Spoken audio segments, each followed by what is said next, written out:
아기 예수 탄생을 축하하면서 더불어 그분의 다시 오심을 기다리는 대림절 세 번째 주일을 맞이하여 저 같은 죄인을 위해 하나님과 동등됨을 취할 것으로 여기지 아니하고 사람의 육신을 입으시고 자기를 낮추시고 십자가에 죽으셨던 아들 예수님을 우리는 또 기다리고 있죠. 그래서 오늘 본문의 이야기가 그 하나님 아들 예수 그리스도가 이 땅에 육신을 입고 오셔서 죽게 된 결정적인 사건이죠. 우리 인류가 죄인이 된 기원이라 할 수 있는 이야기. 그렇지만 현대에는 묻혀져가는 죄의 기원에 대한 이야기입니다. 현대 설교를 들어보고 좀 많은 것들을 들어봐도 죄에 대해서는 많이 설교하지 않은 것 같습니다. J.I. 패커, 복음주의 학자인 J.I. 패커는 이런 말을 했습니다. 죄라는 주제는 매우 중요하다. 인생에서 가장 먼저 알아야 할 것이 죄라고 하면 이상하게 들릴지 모르지만 엄연한 사실이다. 죄에 관해서 배우지 않으면 자신과 다른 인간들, 자신이 사는 세상, 기독교 신앙을 이해할 수 없다. 또한 성경의 갈피를 잡을 수 없다. 왜냐하면 성경은 인간의 죄라는 문제에 대한 하나님의 답이기 때문이다. 그래서 이 문제를 명확히 알지 못하면 성경이 말하는 요지를 계속해서 놓칠 수밖에 없다는 이야기입니다. 우리 구약은 다시 오실 예수님, 신약은 구약은 오실 예수님, 신약은 오신 예수님에서 이야기하고 있잖아요. 예수님이 왜 오셨냐? 오늘의 사건 때문에 사실은 오시게 되었습니다. 그 성경을 또 두 시점으로 딱 나누자고 하자면 인간이 죄짓기 전과 죄짓기 후인 창세기 3장에서 나누게 됩니다. 신학적으로 인간이 죄인이라는 진실의 관점에서, 세상은 인간이 죄인이라고 말하지 않지만 인간이 죄인이라고 하는 진실의 관점에서 저는 현대 문명이 발달되면 좋죠. 그러나 현대 문명이 지향하고 있는 바는 끊임없이 인간이 죄인임을 망각하도록 하기 위해 미래의 과학과 의학의 발전에 심취해 가고 있다고 생각합니다. 과학이 발전되고 의학이 발전되면 인간에게 좋지만 그런데 인간에게 또 좋지 않은 점도 있다는 겁니다. 미래의 산업은 4차 산업이라고 그러죠. 그리고 4차 산업의 핵심은 AI, 인공지능입니다. 인공지능은 우리가 말하는 단순히 정보만을 가지고 있는 것을 말한 게 아니고요. 딥러닝을 통해서 스스로 어느 정도는 판단할 수 있고 생각할 수 있는 것을 요즘의 인공지능을 이야기합니다. 그게 점점점 발전된다는 거죠. 그러면서 대두되고 있는 이야기는 뭐냐면 미래 과학에 있어서 포스트 휴머니즘, 트랜스 휴머니즘이라고 하거든요. 인간을 넘어선, 탈인간한데 단순히 그 인간을 벗어난 게 아니고 인간을 넘어선 존재에 대해서 이야기하고 있습니다. 그래서 인간은 신적인 인간, 불멸의 인간을 목표로 삼고 있는 것이 미래 과학입니다. 그 특이점이 온다라는 2007년의 책에 보면 구글의 그 기술이사인 레이 커즈와이라는 사람이 특이점이 온다는 책을 썼어요. 그 책 앞부분에 뭐가 되어 있냐면 전제 부제가 뭐가 되어 있냐면 기술이 인간을 초월하는 순간 특이점이 온다는 거예요. 그냥 특이점이라니까 특별한 일이 오나 보다가 아니라 전제가 있어요. 기술이 인간을 초월하는 순간 이렇게 제목이 붙어 있습니다. 그래서 인간이 신적인 존재가 되는 것이 미래의 목표라는 것이죠. 이 특이점에 도달하게 되면 이게 특이점에 도달하게 되는 그 바탕이 뭐가 있냐면 그 특이점을 우리가 신적 인종에 되는 게 뭐냐면 사람의 마음을 업로드하는 게 가능해집니다. AI한테. 내 마음의 감정이나 그리고 내 생각도 다 가능하고 사람의 뇌를 컴퓨터에 복사하고 그것을 다시 사람에게 복사하는 게 가능해지고 로봇에게 복사하는 게 가능해진다는 거죠. 그러면 여러분 아바타라든지 혹은 가상육체 혹은 여러분 로봇을 통하여서 여러분은 불멸의 존재가 될 것이란 거죠. 이 말은 뭐예요? 죽지 않는다는 거죠. 불멸이라고 하는 것은 여러분 죽지 않았기 때문에 불멸이고 아직 영생에 대해서는 우리 인간이 생각이 없어지게 된다는 거죠. 죽지 않는다는 거예요. 그러면 더 이상 죽음이 없으니 죄에 대해서 무감각해지고 하나님에 대해서 생각지 않게 되겠죠. 미래의학도 유전자 과일을 통해서 인간의 유전자적 질병들을 제거하고 심지어 여러 기능들을 향상시킬 수 있을 것이라고 생각합니다. 이미 여러분 그래서 태아 때부터 우리 그렇죠? 뿌리 유전자 같은 거를 통해서 그 속에서 이미 배양을 하고 안 좋은 것은 제거하고 지금보다 더 좋은 장기들의 기능을 가질 수 있도록 해서 여러분 인간이 건강하게 살 수 있도록 만들어준다는 거죠. 물론 여러분 과학과 의학의 미래는 인간의 삶의 질을 높여줍니다. 근데 동시에 인간의 불멸을 꿈꾸고 있습니다. 창세기를 보게 되면 죄를 짓기 전에는 인간은 불멸이었습니다. 아직 죽어본 적이 없기 때문에 불멸이었습니다. 그리고 그러나 죄를 짓고 인간에게 죽음이 생겼습니다. 그 결과 죄인인 인간은 죄 문제를 해결하지 않고서는 이제는 영생을 얻을 수 없게 되었습니다. 그런데 갈수록 세상은 죄 문제를 등한시하고 영원한 생명이 아니라 불멸의 도전, 즉 불멸을 얻고자 합니다. 썩어지지 않을 존재로 살고자 원합니다. 그러면서 여러분 이들은 이제 불멸은 뭐라고 바꾸게 되냐면 이게 부활이라고 이야기합니다. 왜냐하면 우리의 육신은 이렇게 노화되잖아요. 그럼 다시 내 정신을 업로드했다가 다시 뭐 로봇이든 뭐 아바타든 뭐든 옮기게 되면 부활이라고 말한다는 거죠. 성경의 부활이 아니라 이 세상에서 부활을 말하고 있습니다. 그러나 여러분 그렇게 되면 창세기 2장 19절에 이런 말씀이 있습니다. 너는 흙이니 흙으로 돌아갈 것이니라 하시니라. 흙으로 돌아간다는 거죠. 죽는다는 의미죠. 그럼 여러분 방금 제가 이야기한 것을 들었을 때 육신은 흙으로 돌아갔는데 뭐 육신은 노화돼서 칩시다. 그러면 진짜 흙으로 돌아간 걸까요? 어떻게 생각하세요? 이거 심각한 윤리적인 문제가 발생이 됩니다. 자신의 사람의 내 정신과 생각은 로봇의 인공지능과 함께 있는 거예요? 혹은 다른 대체품에 함께 있는 겁니다. 여러분 혹하지 않으십니까? 장애도 없고요, 질병도 없고요, 심지어 내 감정 조절도 조절이 되니까 우울증도 없어. 예, 여러분 아무리 힘든 일 겪어도 내 마음 흔들리지가 않아. 어떤 때는 몸도 바꿀 수 있어. 여러분은 어떻게 생각하시나요? 어떻게 생각하세요? 이렇게까지 가능하겠냐마는 하겠지만 만약에 설령 이런 세상이 온다면 여러분 가장 큰 문제점이 우리에게 직면하게 됩니다. 그러면 세상에 누가 살아남게 될 것이냐는 겁니다. 영원히 불멸하게 되면 아이를 낳을 필요도 없죠. 그러면 AI가 선택한 사람만 남게 되겠죠. 예. 여러분 살아남고 싶으십니까? 예. 이러지도 못하고 저러지도 못하고 그렇죠. 예. 여러분 먼저 보게 되면 사탄의 유혹은 늘 달콤하고 좋은 것만 말합니다. 인간 질병도 없을 거고 건강하게 살 거고 그럼 뭐예요? 고통 없이 살다가 심지어 우울증도 없이 살다가 살 수 있어라고 이야기하죠. 그러나 그 다음에 오는 결과는 속이거나 우리를 생각하지 못하게 만들어버립니다. 오늘 본문에서 사탄이 지배하고 있는 뱀이 여자에게 선악을 알게 하는 나무 열매를 따먹도록 하는 달콤한 유혹이 있습니다. 그 유혹이 여러분 얼마나 그 당시에 그 여인에게 달콤했는지 한번 3장 5절을 볼까요? 함께 읽어봅니다. 너희가 그것을 먹는 날에는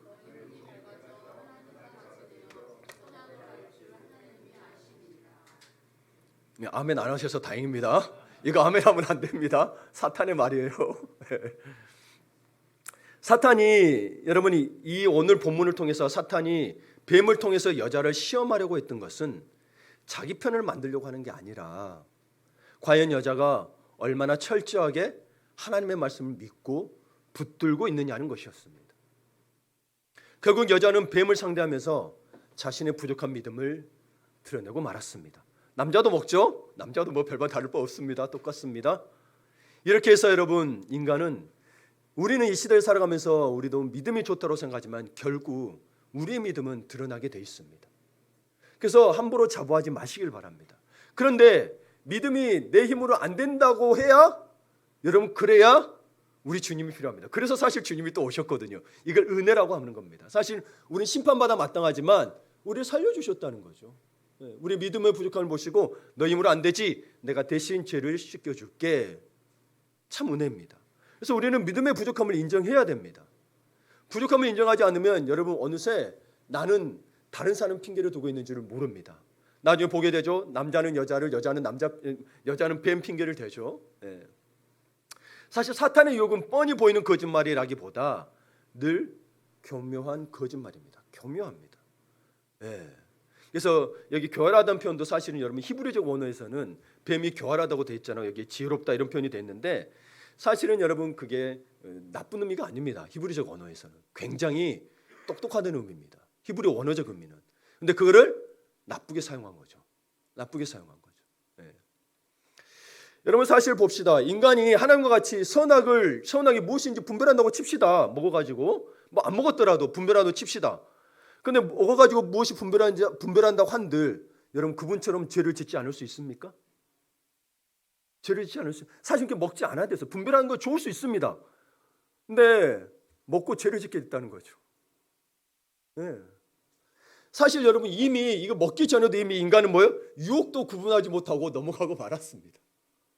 유혹도 구분하지 못하는 존재입니다.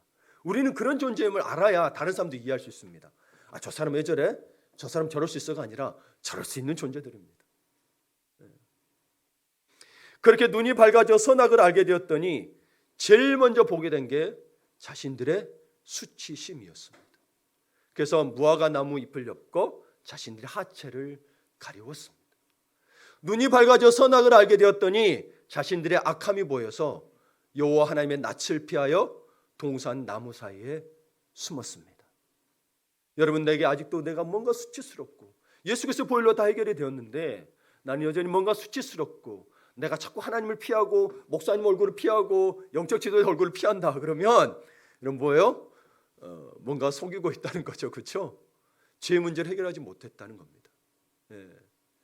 그래서 여러분 여기에서 눈이 밝아졌다는 것은 사실 좋은 의미가 돼야 되겠죠. 좋은 의미로 뭐 거짓을 분별하고 사탄의 속임수를 분별해야 되는 것인데 이것은 사탄의 속임수도 분별을 못하고 뭐예요? 죄의 맛에 눈을 뜨게 돼서 죄의 대가를 치르게 됩니다.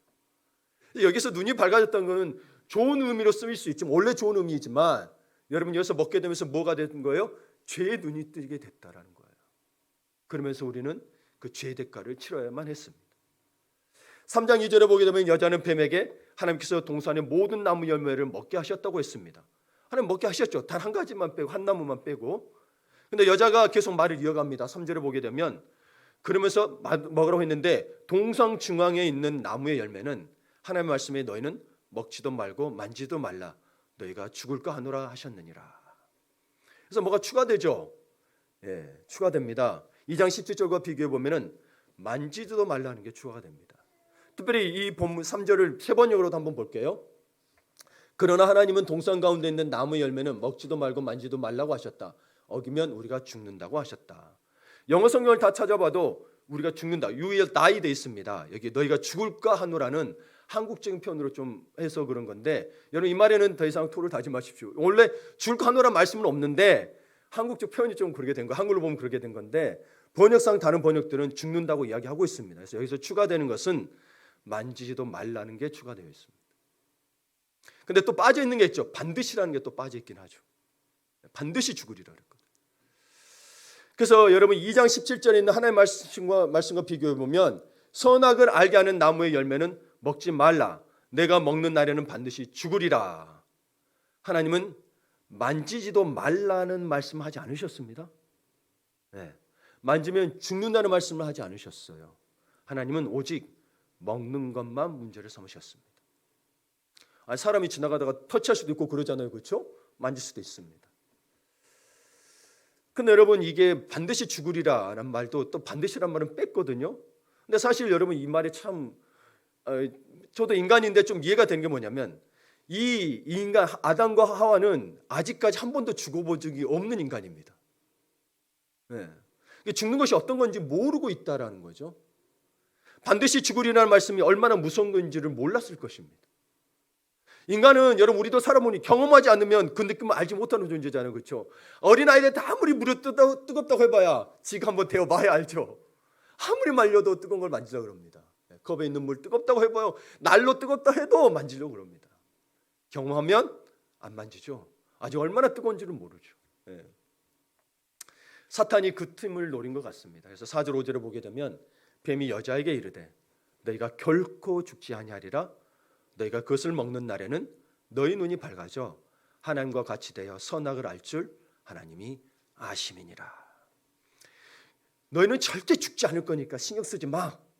이 말인 거예요. 결코 죽지 아니라 신경 쓰지 마. 안 죽을 거니까 신경 쓰지 마. 초점을 그래서 뭐로 맞추냐면 그것보다 오히려 너희가 하나님과 같아진다니까 하나님이 그걸 알고 있어. 하나님이 아신다고 사탄이 뻥을 칩니다. 우리도 많은 부분에 있어서 하나님이 아실 거야라고 우리 스스로 다짐하지만 하나님이 정말 그걸 우리에게 원하셔서 하셨던 것이 있을까요? 혹은 우리의 욕심 때문에 만들어낸 것은 있지 않을까요? 생각해 봅니다. 여기서 눈이 밝아진다는 것은 아까 말했다시피 죄의 맛을 뜨게 된 거고, 사실은 뭐예요? 죄를 알게 됐으니 사실 똑똑해진 거죠. 그전에 죄를 몰랐어요? 똑똑해진 거 맞아요. 그런데 여러분 한번 생각해 봅시다. 도대체 인간은 하나님처럼 되어서 뭘 하고 싶었던 걸까요? 여러분이 만약 하나님이 된다면 뭘 하고 싶으세요? 저는 어릴 때 만약에 신적인 존재가 된다 그러면은 저도 그런 생각이, 하늘에서 막 보온이 막 쏟아지는 거, 그렇죠? 혹은 내가 좋아하는 음식이 있으면 막 쏟아지길 바랬고, 내가 학창 시절에는 내가 하나님만 된다면 내가 좋아하는 여자가 나를 좋아할 수 있도록 만들면 좋겠다, 이런 마음들 다 품지 안 해보셨어요? 저만 나쁜 놈인가요? 사실 여러분이 그런 생각을 해보셨을 것입니다. 내가 하나님이 되었다라고 생각하지 않으셨지만 하나님이라면이라고 생각을 하고, 여러분 하늘에서 뭐가 쏟아졌으면 좋겠다, 뭐가 이렇게 됐으면 좋겠다라고 여러분 많은 것들을 요청했을 것입니다.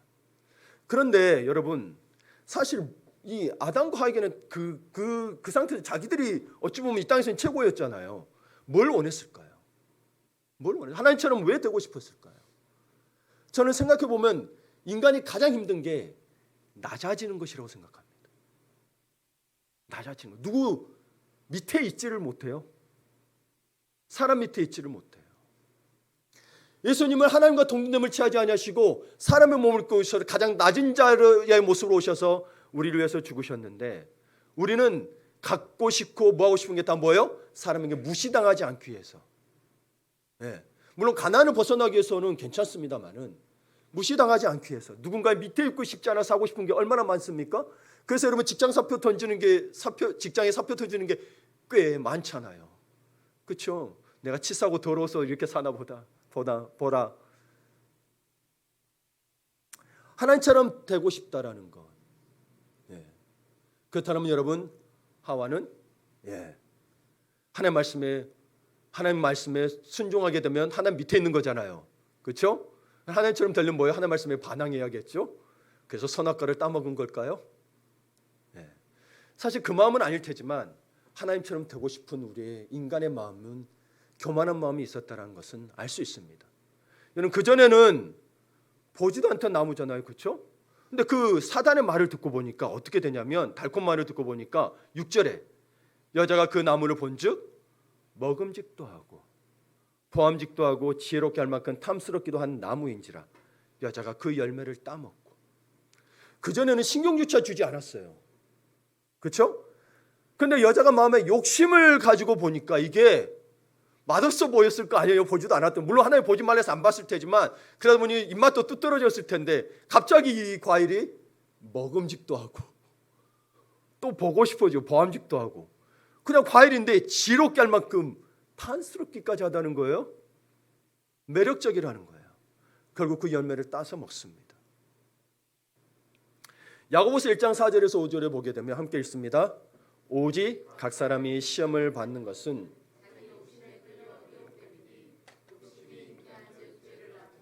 제가 장성한즉 사망을 낳느니라. 아멘. 욕심이 여자분들이 더 많았나 봅니다. 그렇죠? 물론 남자도 있죠. 남자도 있습니다. 근데 여러분 우리가 여기서 그럼 이게 무슨 죄냐, 그냥 사람이 그럴 수도 있지라고 생각하는데, 죄라는 언어적 의미를 좀 아셔야 됩니다. 죄는 히브리어로 하타, 헬라어로 하말티아라는 건데, 나쁜 짓을 하는 것도 죄죠. 근데 죄라는 의미가 단순히 나쁜 짓을 하다는 게 아니고 관역에서 벗어나다는 의미입니다. 뭐뭐에서 벗어나다는 게 죄입니다. 뭐에서 벗어났습니까? 하나님의 말씀에서, 하나님을 향한 믿음에서 벗어나게 되는 것이 다 죄입니다.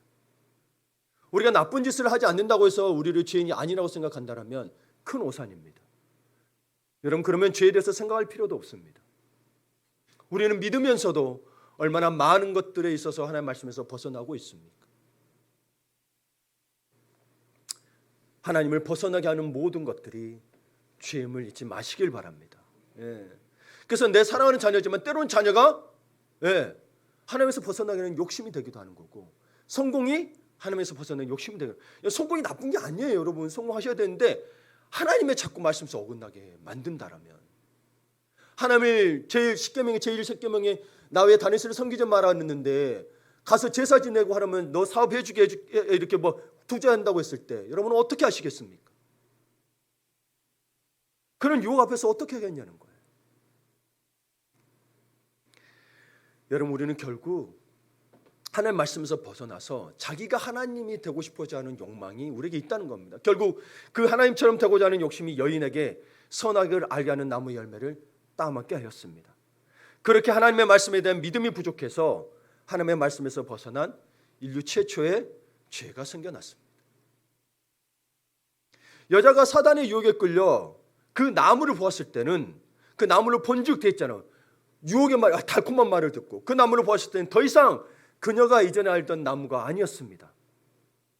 그전에 알던 나무, 하나님 먹지 말라던 나무가 아니라 내가 하나님이 될 나무였다는 거죠. 현재를 살아가는 우리도 끊임없는 사탄의 유혹이 있습니다. 특히 여러분, 영상시대를 살아가는 우리에게는 보는 것, 듣는 것이 큰 영향을 끼치고 있습니다.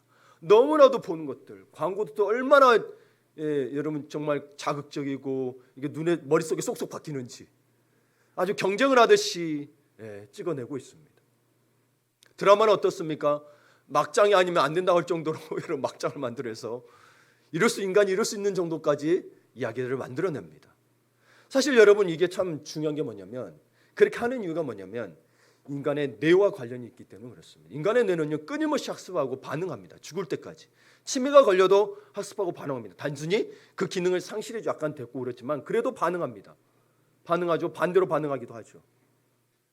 그래서 눈에 비춰지는 것이 진짜든 아니든 내가 인지하는 방향을 유도하게 되면, 우리 동물 실험도 그렇게 하잖아요. 그렇게 유도하게 해서 몸의 생물학적 반응을 일으키게 됩니다.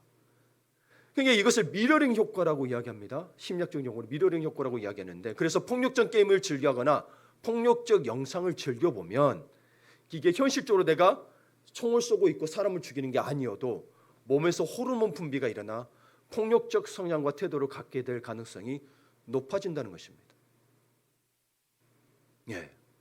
시각 정보는요 우리의 삶의 행동을 지배합니다. 시각 정보. 그래서 여러분, 우리나라 속담이도 있지만은 몸이 천냥이라면 눈이 900냥을 할 정도로 굉장히 중요한 기능을 가지고 있습니다. 특별히 시각 정보가 삶의 행동을 지배한다는 데 있어서 또 심리학적 용어가 있는데 점화 효과라는 게 있습니다. 프라이밍 이펙트라고 하는데요. 이건 무슨 말이냐면, 먼저 경험한 자극이 있으면 자신의 의지와 상관없이 나중에 그것에 대한 정보의 해석과 판단에 영향을 주는 심리 현상입니다. 이 설명이 좀 어렵죠. 예를 들면 아침에 여러분이 지나가다가 어디 길을 지나가다가 우연히 음식을 하나 봤어요. 그러면 그날 점심 메뉴로 선택할 확률이 상당히 높다는 것입니다. 여러분이 면을 좋아하지 않아도, 여러분 먹방 요즘에 자주 하죠. 라면 좋아하지 않아도 라면 먹는 거 보고 있으면 나중에 라면 먹고 싶어지죠. 그게 다 자극이 되는 거예요. 좋아하지 않아도. 시각의 효과가 우리의 뇌를 굉장히 자극한다는 겁니다. 그래서 우리는 느닷없이 내가 뜬금없이 이것을 선택했다고 생각하고, 또는 내가 별 상관없이 내 결정을 했다고 생각하는데, 실은 그게 아니고 내가 본 것이 내 선택과 결정에 영향을 줍니다. 물건을 사는 것도 봐보세요. 그래서 댓글이 굉장히 중요하죠. 어떤 댓글이 달려있느냐, 그에 따라서 여러분 물건을 결정하게 되죠. 내가 본 것이 결정하는 겁니다. 사실은 정보를 확인하려기보다 내가 원하는 대답을 들려고 할 수도 있습니다. 그게 여러분 내가 직접 실험하지 않고 그 시각적 정보에서 판단하는 경우가 꽤 많다라는 거죠. 여러분, 사실은 이런 부분에 있어서 우리가 참 그래서 조심해야 될 것, 특별히 오늘 사탄의 유혹의 달콤한 말을 듣고 보니 이 나무가 전에 상관이 없던 나무가 너무나도 먹음직도 하고 보암직도 하고 탐스럽기까지 할 정도로 왜 그렇게 보였냐는 거예요. 우리는 그때 어떻게 해야 되냐는 거예요. 여러분, 세상에 유혹이 끊이지는 않습니다. 유혹이 없게 해주십시오. 안 됩니다. 심지어 주님께서 우리가 가르친 기조에도 모여서 우리를 시험에 빠지지 말게 하옵시고, 이 시험은 영어로 템테이션으로 되어 있습니다. 유혹에 빠지지 않도록 하는 말입니다. 기도해야 돼요. 그러면 기도해야 되는데, 그러기 위해서 여러분 우리가 또 계속 반복되잖아요. 어떻게 이겨내시겠습니까? 여러분, 마시멜로 이야기라는 책이 굉장히 유명한데요. 꽤 오래됐어요. 제가 결혼 전에 읽었으니까 한 20년은 넘었던 것 같은데, 여기에 마시멜로 실험이 있습니다. 마시멜로를 주면서 먹지 않고 5분을 견디고 참은 아이들에게는 2개를 주기로 약속합니다. 그래서 실험을 시작합니다. 먹지 마 이야기를 합니다. 그러면 그 아이들 중에 어떤 아이들은 마시멜로를 뚫어지게 바라보며 참았습니다. 어떤 아이들은 먹지 마는 순간 시선을 다른 곳으로 돌려서 마시멜로를 바라보지 않았습니다. 그런데 마시멜로를 계속 쳐다보던 아이들은 결국 마시멜로를 먹어버렸고, 다른 것을 보고 있던 아이들은 모두 성공했습니다. 성공한 아이들은 유혹을 바라보며 견디고 참은 것이 아니라 아예 쳐다보지 않았다는 겁니다. 인간의 여러분 뇌구조가 그렇게 돼 있다는 거예요. 네. 하나님 그렇게 창조하셨다는 거예요. 그래서 여러분 우린 유혹을 이겨낼 힘이 없어요. 그냥 벗어나야 돼요. 네. 그러면 여러분 벗어나기만 하면 되는 걸까요? 아니죠. 내가 보는 것이 내게 큰 영향을 끼친다라면 결국 그것이 내 삶이 되므로 좋은 선택을 하기를 원하지 않으십니까? 그렇다면 어떻게 해야 될까요? 어떤 게 좋은 선택을 하는 거예요? 어떤 것을 바라봐야 내가 좋은 것만을 볼 수 있을까요? 그렇다면 우리가 믿음의 사람들이 바라봐야 할 것들이 있다는 거죠. 그러니 여러분과 여러분의 자녀들, 여러분의 가족의 구성원들이 절대 놓치지 말아야 할 좋은 바라봄은 첫 번째, 하나님의 말씀을 바라보는 것입니다. 네. 흔들리지 마시고 하나님의 말씀을 통해 그분이 주신 약속과 비전을 바라보며 사는 자가 되었으면 합니다. 여러분 인간의 이야기는 여러분 저도 깜짝 놀랐어요. 이번 주도 신문을 보니까 저는 그동안 여러분 우리 머리가 빠지는 대머리 되는 유전자가 2대 건너서 된다 그랬잖아요. 근데 분당 서울대학교 병원의 그 의사 선생님이 아니래요. 50% 정도래요. 유전자로 되면 50%래요. 저는 100%를 알고 있었습니다. 우리 그동안 알고 있었죠. 그렇게. 근데 그게 아니래요. 여러 가지 이유로 또 그렇게 된대요. 여러분 그동안 알았던 우리의 과학들이 우리가 알고 있던 진실인 것 같았들이 다 또 깨지고 또 새롭게 알고 있습니다. 정말 하나님이 만드신 것들을 여러분 우리 인간이 다 알 수가 없어요. 단지 여러분 발견하고 있는 거지 발견도 제대로 발견 못하고 있는 거지. 우리는 늘 그것들을 창조로 생각하고 새로운 발견이라고 생각하지만 사실 하나님이 만드신 것들에서 아직 벗어나지도 못하고 있습니다. 그런 여러분 우리가 세상의 인간의 말에 여러분 우리에게 좋은 것들은 받아들이고 그냥 분별해야 되겠지만 특별히 우리가 바라봐야 될 것은 세상의 지식과 것들은 우리에게 도움이 되도록 우리에게 참고가 되어야 되겠지만 정말 우리가 의지해야 될 것은 하나님의 말씀임을 잊지 마시길 바랍니다. 왜냐하면 변치 않기 때문입니다. 진리이기 때문입니다. 인간의 말은 과학조차도 잘 모르겠습니다. 네. 최근에 또 여러분 천문학적인 기사를 보게 된 천문학에 관한 기사를 보게 되니까 인간의 과학으로 설명할 수 없는 빛이 있대요. 네. 여러분 성경에 보면 궁금하지 않으세요? 성경에 천지 창조라도 보면 낮과 밤이 생기지 해와 달이 생기기 전에 빛이 있었어요. 그 빛은 뭘까요? 모르겠습니다. 제가 만든 게 아니어서. 그런데 여러분 과학자들이 또 우주 과학자들이 하다 보니까 인간의 과학으로는 설명할 수 없는 빛이 있다라는 거예요. 과거는 설명이 안 된대요. 네. 근데 인간이 어떻게 다 안다라고 자부하는 것인지 참 오만하기 짝이 없는 거죠. 네. 계속 사탄은 속이고 있습니다. 네. 근데 바라보는 대로 인생이 된다는 바라봄의 법칙이 성경에 있습니다. 누구를 바라보느냐? 하나님 말씀을. 그래서 여러분 하나님은 믿음의 사람들을 부르실 때 바라봄의 법칙을 통해 은혜를 베풀어 주셨죠. 그래서 아브람도 그렇고 여러분 요셉도 그렇고 뭐 야곱도 그렇고 다윗도 그렇고 다 믿음의 사람들이 그렇게 하나님의 말씀을 바라봤습니다. 네. 안 이루어질 것 같은데 이루어졌다는 거예요. 그래서 여러분 우리가 하나님을 바라보지 않냐고 자꾸 우리의 환경, 내 것 문제, 내 자녀, 내 남편, 내 아내를 보게 되면 뭐에서 멀어지느냐? 하나님에게서 멀어집니다. 그러면 내 마음에서도 멀어집니다. 사탄은 자꾸 그런 걸 통해서 여러분의 마음을 빼앗습니다. 예. 옛날에는 여러분 아시다시피 주일 성수를 안식일을 거룩히 지키라 그랬거든요. 성경 말씀 쉽게 보면 안식일을 거룩히 지키라. 그러나 안식일은 우리 지금은 주일이죠. 근데 지키는데 또 뭘 왜요? 자기의 취미를 위해 살아가는 사람들도 있습니다. 기독교인 중에서도. 여러분 스포츠라거나 놀지 말라는 이야기가 아닙니다. 그게 하나님의 것보다 더 소중해진다라면 이미 그것은 우상이라는 사실을 잊지 마십시오. 예. 여러분 예전에도 여러분 우스갯소리가 있습니다만은 주일날 그 골프 약속을 잡은 사람, 그렇죠? 그래서 먼저 안 믿는 사람하고 약속을 잡았어요. 믿는 사람이. 근데 안 믿는 사람이 이제 골프장에 가서 이 사람이 안 오길래 전화를 했어요. 그랬더니 아니 오늘 비가 오는 것 같아 가지고 안 가려고 그러는데 그래도 너 나갔냐? 그럼 내가 동전을 던져보고 앞면이 나오면 교회 가고 뒷면이 나오면 골프장에 갈게. 그랬더니 이 사람 계속 던져요. 계속 던져요. 그 뒷면이 나올 때까지 던져서 골프장에 갔습니다. 인간의 마음이 그렇다라는 거예요. 잘 하고 싶은 것을 끝까지 하고 싶어 합니다. 여러분, 그것들에서도 우리가 좋아하는 것들에서 마음이 멀어지면 차창 거기에서도 마음이 멀어지고 그리고 하나님을 찾게 될 줄은 믿습니다.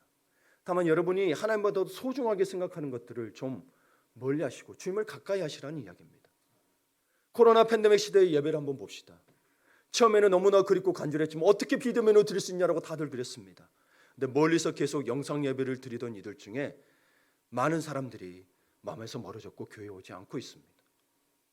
실제로 그래도 여러분 비대면 드리다 아이고 내 마음이 그래서 교회에서 그래도 한두 번이나 온 사람들은 교회에 계속 오는데 그러지 않은 사람들은 대부분 돌아오지 않습니다. 지금도 비대면이 아니라 그냥 아무데나 들어가서 드리는 인터넷으로.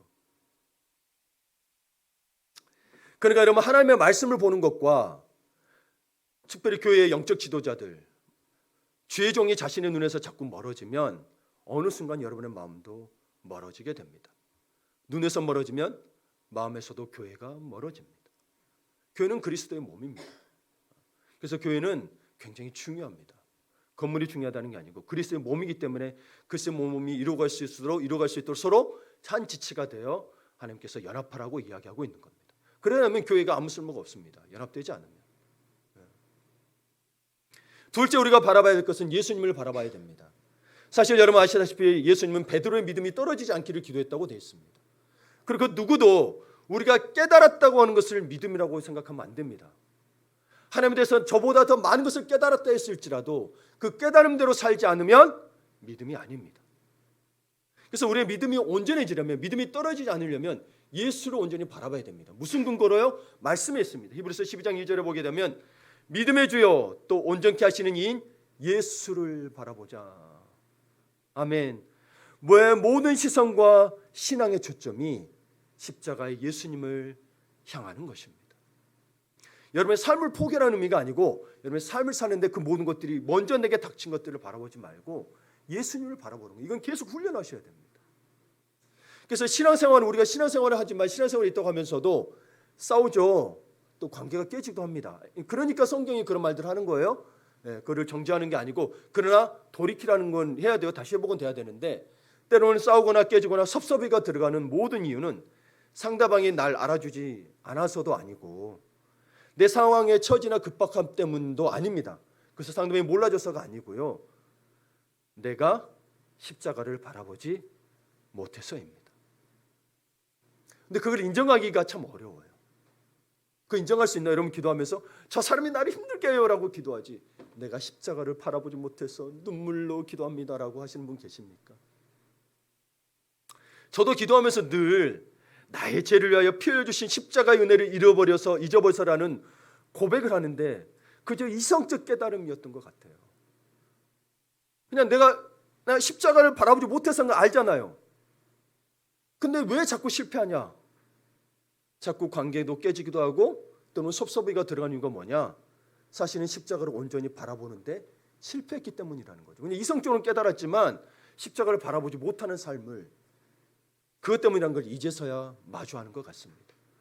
알지만 그래서 내 삶 속에서 그거라고 인정하고 그러니 내가 십자가 앞에다 나가고자 하는 삶은 쉽지 않다라는 겁니다. 그러니 당신의 믿음은 정말 예수의 삶과 예수의 말씀을 바라볼 때 온전해질 것입니다.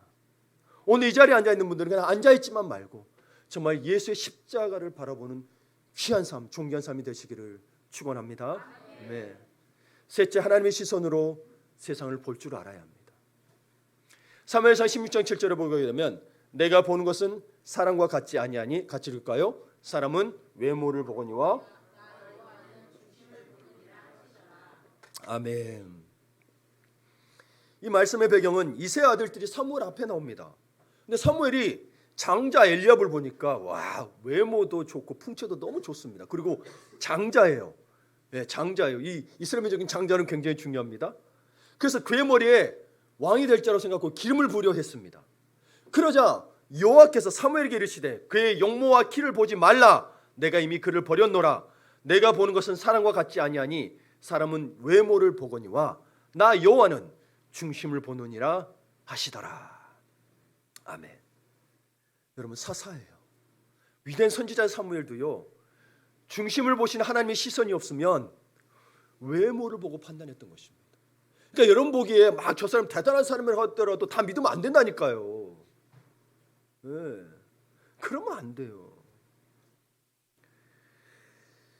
여러분, 사무엘조차도 그럴 정도인데 이 시대는 중심을 보지 않고 육의 눈만 밝아져 겉모습으로 모든 것을 판단하려고 합니다. 그래서 꾸미기에 더 급급하고 명품에 더 정말 매이려고 합니다. 명품이 나쁘다는 게 아니에요. 명품이 집착하는 걸 문제를 삼고 있는 거죠.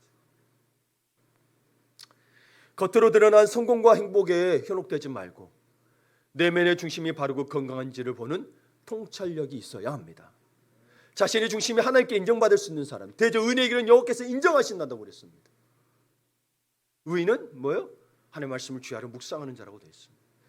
그는 시냇가에 심은 나무처럼 그 잎사귀가 마르지 아니한 것 같다 그랬어요. 여러분, 그러므로 여러분 하나님을 바라보고 하나님의 말씀을 바라보고 예수를 바라보고 그리고 하나님의 시선을 달라고 중심을 볼 수 있는 사람이 되어서 내면의 중심이 뜨겁고 깊고 신실한 신앙인으로 살아가기를 바랍니다.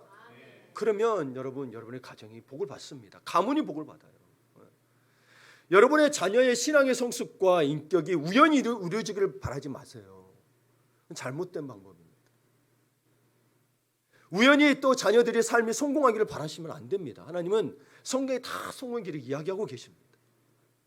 또한 여러분이 임신 중에 터교도 중요하지만 출생 이후에 인생 가운데의 교육이 더 중요합니다. 볼까요? 사람들은 유전자 덕분에 축구선수 아들이 축구를 잘하고 음악하는 부모의 자녀가 음악을 잘한다고 생각합니다. 물론 여러분 DNA를 그렇게 받을 수 있습니다. 그러나 여러분, 내 아버지가 아무리 훌륭한 축구선수라도 내가 축구 연습 안 하면 축구 잘할까요? 유전자만 있으면 뭐합니까? 안 하면 못하죠. 연습을 안 하면 못하는 거예요. 보고 배우는 게 없으면 할 수가 없다는 이야기입니다. 특히 아이들은 각인 능력이 커서 듣고 들은 대로 말하고 본 대로 행합니다. 그래서 욕도 들으면 그걸 서슴없이 그냥 하죠. 네. 이것을 보면서 뭘 우리는 깨달아야 되면 우리가 어른으로서 그리고 부모로서 좋은 본이 되어야 함을 가르쳐주고 있습니다. 네. 우리가 좋은 본이 되어야 됩니다. 네. 또 우리 하심 키즈, 하심 청소년부 많아지고 있죠. 네. 좋은 거 보여주고 좋은 거 하려고 하는 겁니다. 그러니까 우리는 좋은 것을 봐야 할 의무가 있고요, 좋은 것을 보여줘야 할 사명이 있습니다. 맨 유튜브 보고 TV만 보지 마시고 좋은 것을 보세요. 네. 특별히 여러분 책을 보도록 하시는 게 좋은 게 뭐냐면, 나중에 또 되면 좀 예화로도 쓰려고 했지만 여러분 슈퍼 에이저라는 말이 있습니다. 슈퍼 에이저. 그 말이 뭐냐면 뇌가 20, 30대 뇌가 되는 거예요. 80대가 돼도. 그 중에 하나가 여러분 계속해서 책을 보고 생각한 사람이 치매에 걸릴 확률이 낮다고 되어 있습니다. 그렇지 않으면 여러분 자기 사고에 갇혀서 치매 걸리는 확률이 굉장히 높아진다는 거죠. 사실은 거기에 연구에 있어서는 학력으로 했는데 그러면서 이야기를 학력이 아니라 사실 계속 연구하고 생각하기 때문이라고 덧붙이고 있습니다. 그러니까 여러분 우리 좋은 거 보면서 생각하면 치매도 여러분 치매가 굉장히 사회적 문제가 되고 있는데 치매도 예방되겠죠, 그렇죠? 예. 그러니 하나님의 말씀을 보고 오직 예수만 바라보고 하나님의 시선으로 중심을 볼 줄 아는 믿음의 사람, 성숙한 사람들이 되기를 다짐하시기를 바랍니다. 그래서 다음 세대에 성숙한 믿음의 어른이요, 선배요, 멘토가 되고 좋은 본보기가 되어서 멋진 영적인 선순환이 이 자리에서 함께 모두한 분들의 삶 속에 계속 일어나기를 바라며 축원합니다. 아멘. 아멘.